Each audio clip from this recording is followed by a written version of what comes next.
and they are the gateway to heaven. With that, I would like to concentrate on the issue we are here today to alleviate the suffering of our people to whom we represent here. The issue of definition of self-determination. We can look into the dictionaries. It has been defined many times. The basic issue is of freedom and justice. Freedom is the most basic human right. When freedom is denied to the people, every other right is denied. You are tortured, you are killed, you are eliminated, women are raped, money is extorted. You can count on and on. I can speak on the behalf of my nation, which is under the oppression of the Indian government. We are not the only one being oppressed by the Indian government. You have seen my brother Nagas. They are fighting for their freedom for last 50 years, 44 years. They have wiped out 20% of Naga. How to stop those tyrants? How to achieve freedom and justice for those people who are suffering at the hands of the majority? In my case, in case of Khalistan, we declared independence from India on October 7, 1987. We never signed the Constitution of India, which was ratified in 1950, because we joined India on the solemn assurances of Nehru and Gandhi, as Lord Anil knows, because British were ruling us. They conquered Sikh homeland Punjab from the Sikhs in 1849, and they gave freedom to all the Indians, and we were equal partners to receive that freedom along with Muslims and Hindus. I want to make concrete suggestions that how we are going to achieve this. Self-determination is a kind of vehicle through which we can achieve freedom and justice. You can change its definition according to the situation. The Nobel laureate has a different view of self-determination. Fine, because we want to resolve those conflicts by peaceful, non-violent, and amicable democratic means. For most of us, it's a question of one thing, and that thing is the freedom to achieve sovereignty from those occupying forces. I have suggestion to make to the General Secretary. In my case and in general, we should send an appeal to the concerned government on the behalf of the members of the UNPO that they should stop oppression of its population. Just sending a letter has a psychological impact on those oppressors. Number two, we would ask them in case of Khalistan and in case of Nagaland, in case of Kashmir, there is an occupying army over there. 500,000 security forces and army are sitting in Punjab, Khalistan. Another 300,000 in Kashmir. I don't know the number in Nagaland, but must be a couple 100,000. They must remove their army from those oppressed territories. Number three, we must ask them to arrange self-determination under the international supervision. Actually, self-determination to us is to show the international community that Sikhs want sovereignty from India. We have already exercised that right when we declared freedom from India on October 7, 1987. Number four, we should request the international community to link the aid to human rights and human rights record and right to self-determination. Similar requests should be sent to the World Bank, IMF, and other donor nations. We should also make a list of the countries which violate the human rights and deny self-determination to its population, and send that list to all those nations, countries, and the donor, the organizations like UNO, that these people, these nations are culprit. Please don't give them any more aid. In case of India, They cannot feed their own people, but they are the biggest importers of arms during 1990, 1991, and certainly maybe in 1992, figures are not out. They are also making chemical weapons and biological weapons. And the last one, we must also we have already talked about the commission.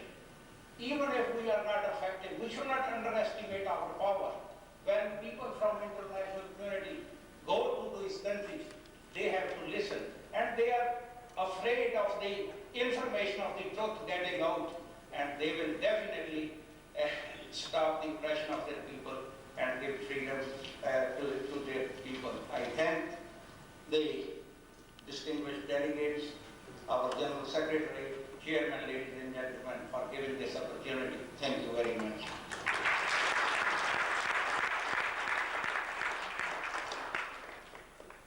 Thank you very much, sir.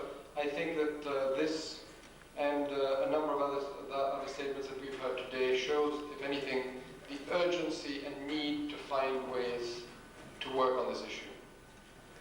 It's not just a theoretical issue, it's not just an academic issue of where the right is, it's not really something for lawyers. Suffering of people and how to alleviate that, and anything that we can do to even make a slight improvement in the situation, anything that can be done in terms of proposals such as the one that we've heard from Ms. Irilaines, from many of the people that have made proposals today, if they're implemented and if something can be done and can be done fairly soon, there is something that can be done to alleviate the suffering of people like the one we've just heard about and others, almost every group in this room. Now we only have time for one or two more speakers.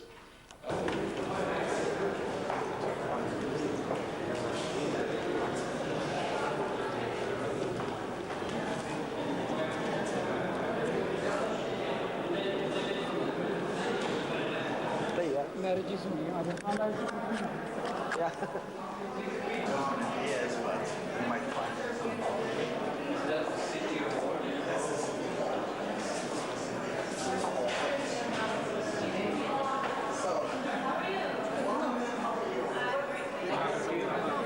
¿Qué voy a hablar? No es hora.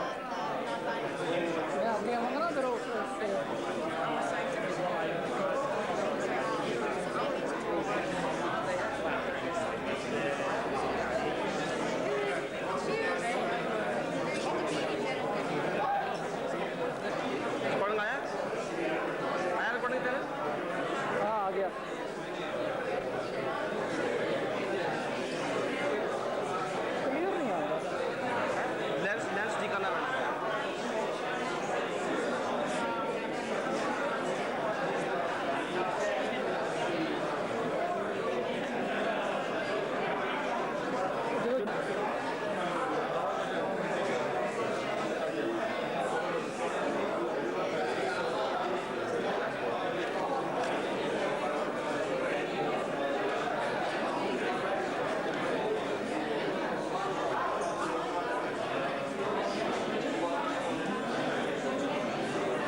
organization of the first conference will be held next month in The Hague, and that is the so-called preparatory commission conference in The Hague.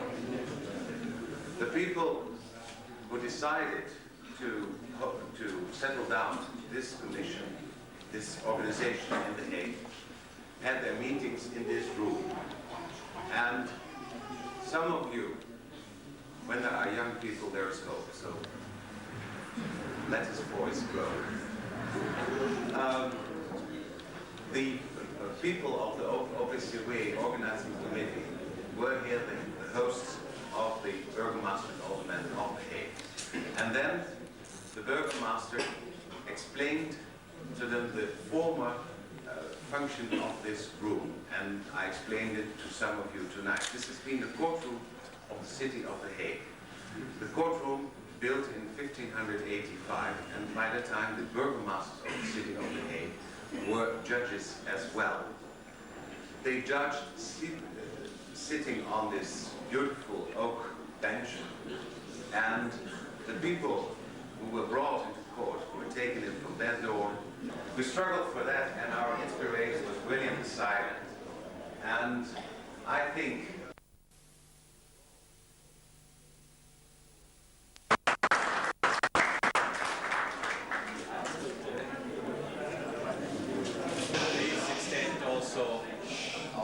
and my thanks to the Burgmaster. I've been very happy to be here in Den Haag, and especially as it's such a famous city and center.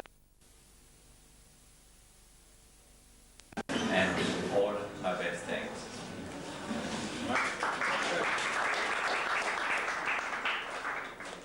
Members of the UNPO, I would like to extend my thanks also to the City of The Hague, not only for this reception in this beautiful room, and not only for the reminder that, I think a reminder that gives hope to everybody, that this country also struggled for its independence. In fact, 80 years we struggled for independence from Spain. But I'd also like to thank the government of the City of The Hague for having been the host to the organization, Unrepresented Nations and Peoples Organization, for the last 2 years. It was really at the invitation of the City of The Hague that the decision was made to come and settle here. Originally, the General Assembly had suggested that perhaps Geneva would be a good place, and we compared various cities here in The Hague. We were persuaded to come here, and I think we're all very happy that the choice was made. It's a city